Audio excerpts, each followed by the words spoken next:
তো এই বাড়িটাতে ছিলাম, তোমরা দেখেই নিয়েছো অলরেডি। এদের বিহেভিয়ার যদি বলো খুব ভালো, যে খুব খারাপও তেমন নয়, তবে লাস্টে একটু গন্ডগোল করেছে এই আর কি। যা প্রচুর ঘোরাফোরা হলো, টোটাল লক তোমরা দেখে নিয়েছো।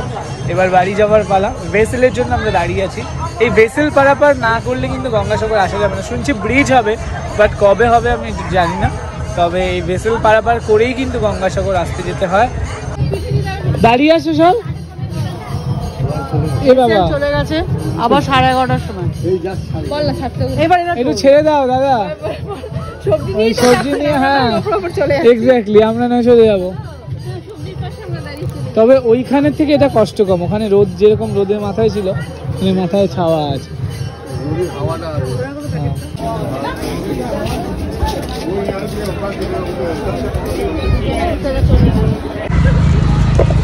তো ভেসেল উঠবো, দেখো সব দৌড়াচ্ছে জাস্ট।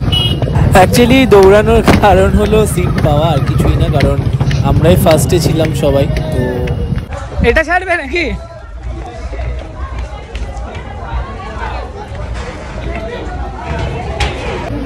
তোমরা নিশ্চয়ই রিল দেখে ফেলবে এই ভিডিওটার আগে। তো এটা হলো আমরা যে ভেসেল পার হচ্ছিলাম, সেখানে পাখিগুলো খাওয়ার জন্য এরকম করে।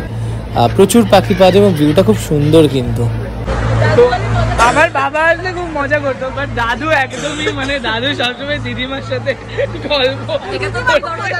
হ্যাঁ দিদিমা আমার খুব মজার মানুষ, কিন্তু দাদু বসেই আছে, বুঝতে পারছো? বাবার মেশো, বাবার দাদু। তো দাদু বাবার বাবা না বাবার বাবা? বাবার বাবা, হ্যাঁ বাবার কাকা হয়, বাবার কাকা দাদু। মনিদা না, মনিদার ভাই আর কি, বুঝলে? তাহলে বলুন।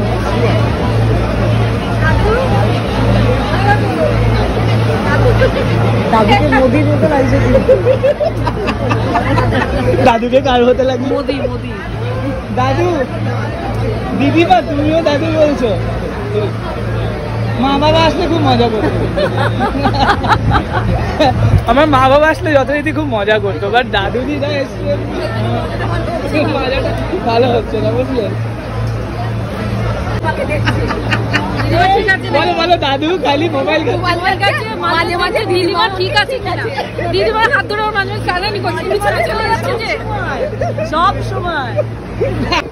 দেখো বুড়িগঙ্গার উপর কি সুন্দর টাওয়ার করেছে, এটা তোমার ইলেকট্রিসিটির জন্য। আর ওই পারে ভেসেল ধরার জন্য দাঁড়িয়ে আছে প্রচুর লোক, বেশ ভালো ভিড় ছিল। কিন্তু কতক্ষণ লাগলো আমাদের? প্রায় 8 ঘন্টা 45 মিনিট পর অবশেষে পৌঁছালাম। এবার টোটো ধরে তারপর স্টেশনে যাব, কাকদ্বীপ স্টেশন।